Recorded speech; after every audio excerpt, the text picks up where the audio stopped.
Што имаат заедничко кокосот, жените без деца и англиската поп звезда Чарли XCX? Сите тие се дел од онлайн разговорот кога станува збор за претседателските избори во САД. На нешто повеќе од 3 месеци од денот на изборите, гласачите на социјалните мрежи наидуваат на мемиња и слични реторики. Ние сме ефективно управувани во земја од демократите преку нашите корпоративни олигарси, преку жени без деца кои живеат мизерен живот и имаат направено мизерни избори, а сакаат да го направат мизерен и остатокот од државата. Предходниот коментар на републиканскиот кандидат за подпредседател J.D. Венс за демократските законодавци стана вирален, со многу мемиња и видеа исполнети со мачки кои го окуруваат.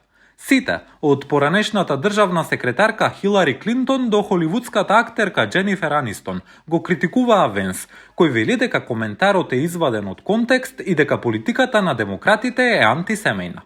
Во меѓувреме, кампањата на подпредседателката Камала Харис употреби говор од минатата година, за да го обезбеди контекстот на свој начин, цитирајќи совет од низината мајка.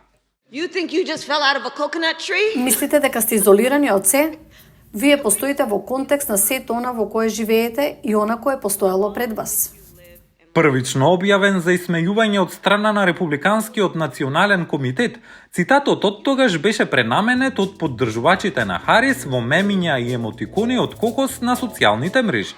Неодамнешното влегување на Харис во трката предизвика значително раздвижување на интернетот, вклучително и поддршка од поп звездата Чарли XCX, која на социјалната мрежа X изјави дека Камала е таа.